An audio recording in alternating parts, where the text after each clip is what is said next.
नमस्कार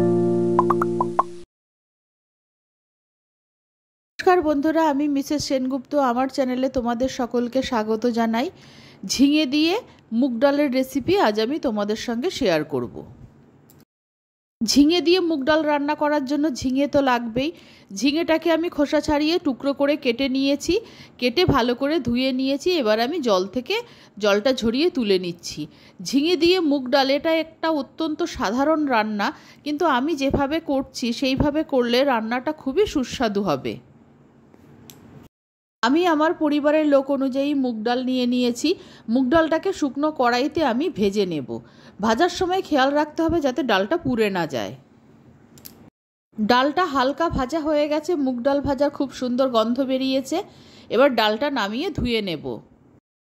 एदिके একটা পাত্রে জল গরম করতে বসিয়ে দিয়েছি। সেই জলের মধ্যে 1 চামচ হলুদ দিয়েছি আর আন্দাজ মতো নুন দিয়ে দিয়েছি।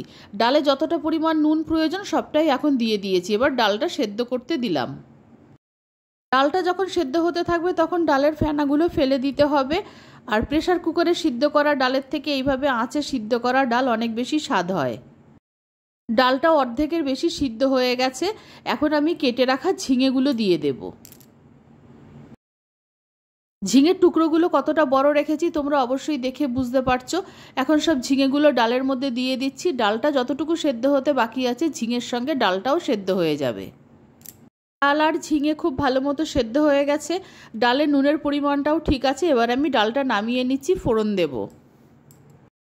কড়াইতে অল্প সরষের তেল গরম করে নিয়েছি। এবার এতে দিয়ে দিলাম 4টে শুকনো লঙ্কা আর 1 চামচ গোটা জিরে। হাফ চামচ হিং দিলাম। ফোড়নটা একটু ভাজা হতেই একটা বড় সাইজের টমেটো কাটা দিয়ে দিলাম। টমেটোর সঙ্গে 1.5 চামচ আদা বাটা দিয়ে দিলাম। টমেটো আর আদা কিছুক্ষণ ভেজে নিচ্ছি। আর হলুদ গুঁড়ো ব্যবহার করছি না, ডাল সেদ্ধর সময়ে হলুদ গুঁড়ো দিয়েছি। এবার 1 চামচ জিরের গুঁড়ো দিয়ে দিলাম। জিরের গুঁড়ো দেওয়ার পর মশলাটাকে আরেকবার একটু ভালো করে কষে নিয়ে সেদ্ধ করে রাখা ডাল আর ঝিঙেটা দিয়ে দিলাম।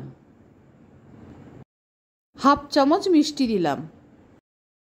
সেদ্ধ করার সময় যে পরিমাণ নুন দিয়েছিলাম নুনটা ঠিকই আছে, আর নুনের প্রয়োজন হবে না। এবার ডালটাকে খুব ভালো মতো নেড়ে দিচ্ছি। ডালটা ফুটে ওঠার পর 3 থেকে 4 মিনিট হাই ফ্লেমে ফুটিয়ে নেব, তাহলেই ডালটা রান্না হয়ে যাবে। ডালটা খুব ভালো মতো ফুটে গেছে। হাফ চামচ ঘি দিয়ে দিলাম। হিং ফোড়নে ঝিঙে দিয়ে ভাজা মুগের ডাল এত সুন্দর হয় বন্ধুরা, তোমরা বাড়িতে বানিয়ে দেখো। আশা করছি নিরাশ হবে না। আমার রান্নাটা হয়ে গেছে।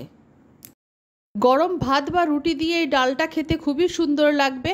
আমার এই ডালের রেসিপি ভালো লাগলে আমার চ্যানেলকে সাবস্ক্রাইব করার, লাইক করার, শেয়ার করার অনুরোধ রইল। আর আমার নতুন পুরনো সকল বন্ধুদের আন্তরিক ধন্যবাদ ও ভালোবাসা জানিয়ে আমি আমার ভিডিও শেষ করছি।